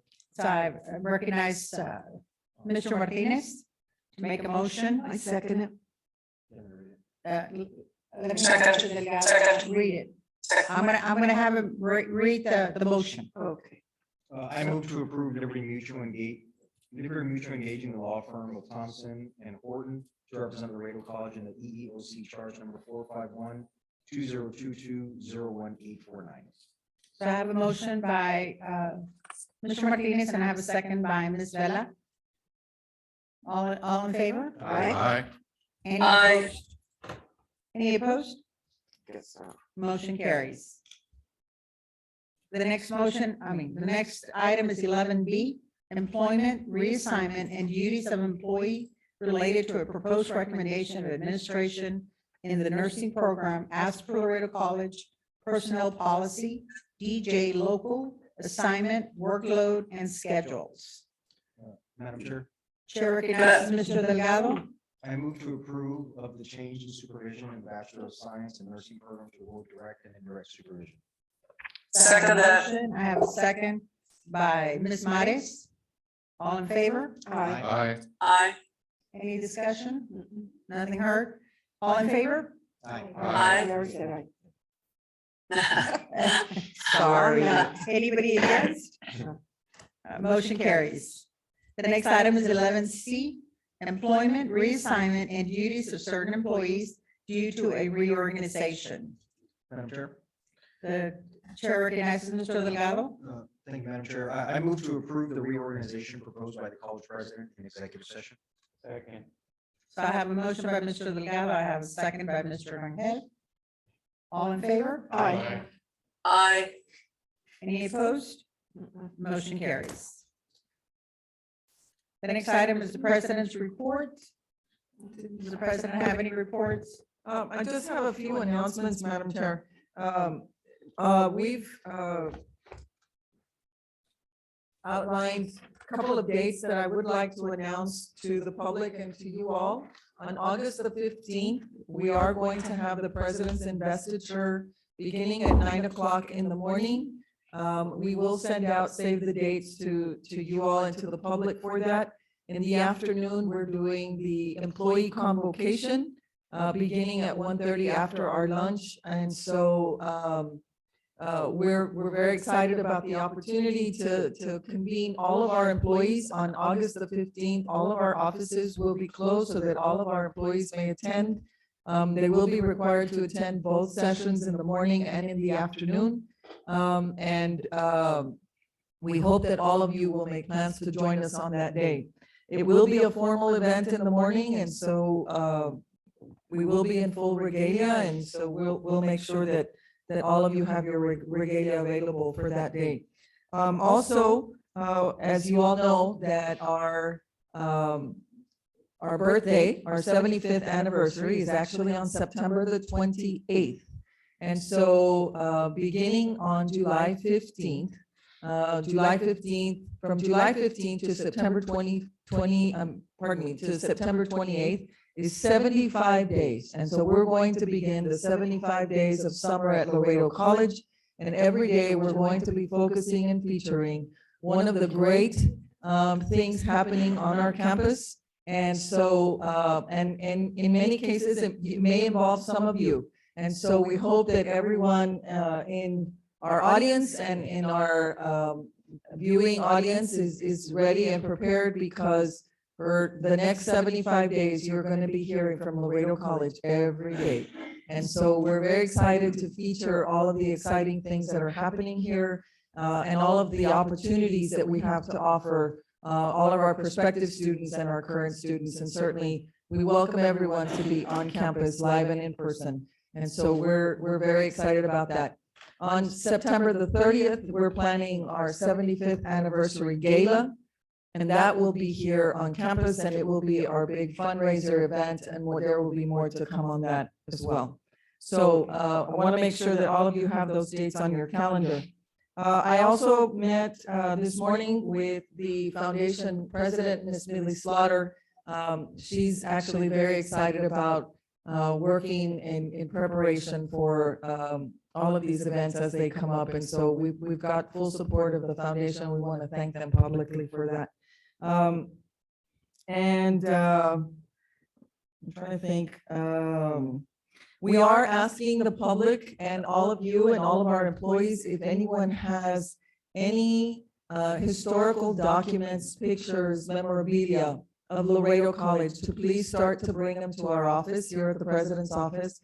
We are going to set up the legacy room, where we're going to create a museum of sorts to focus on and to preserve the rich history and the legacy of Laredo College throughout the generations, obviously throughout the 75 years. And so I know that there are people out there that have old graduation programs. They may have pictures from the original football team. There may be all kinds of documents that may be floating around, original board meeting minutes, or I don't know, whatever it might be. While it might not be important to anyone else anymore, it is important that we preserve the rich history of our institution. So we kindly ask everyone to look through your artifacts and bring them forward to us. I don't have a chair for that yet, but I will. Someone will, I know will volunteer. And so, and we'll get it done, but it will be in the library. We will set up the legacy room eventually in the library. And so we thank those that are willing to work on our program with us. So, and for that, and with that, thank you very much. That's all of my report for today. Okay, thank you, Dr. Ramirez. Any questions? No. The next meeting day will be Thursday, July 28th, 2022 at 6 p.m. It'll be a regular Board of Trustees meeting. If I can have a motion to adjourn. Madam Chair, if I may, real quick. One last thing. Oh. Chair recognizes Dr. Ramirez. Yes, so just a reminder, we have our Bachelor of Science of Nursing graduation tomorrow at 6 o'clock in the MFA. So we hope that people will join us in celebrating our graduation tomorrow. Sorry. Thank you. So I have a motion by Mr. Rangel and I had a second. I have a comment. Oh, excuse me. Yes. So Chair recognizes Mr. Rangel. Yeah, before we adjourn, I know that we didn't comment that much on items 5A and 5B, but I do want to go ahead and thank you publicly, Dr. Tijerina, for the work that you did. And I know I had a conversation with you over the phone, but just thank you for what you did, you and your staff. And Dr. Ramirez, welcome and congratulations on your first meeting. Motion to adjourn? Second. So I have a motion by Mr. Delgado and I have a second by Mr. Rangel to adjourn. All in favor? Aye. Most, Aye. Aye, everybody. Thank you. Thank you. Motion, I know. Meeting adjourned.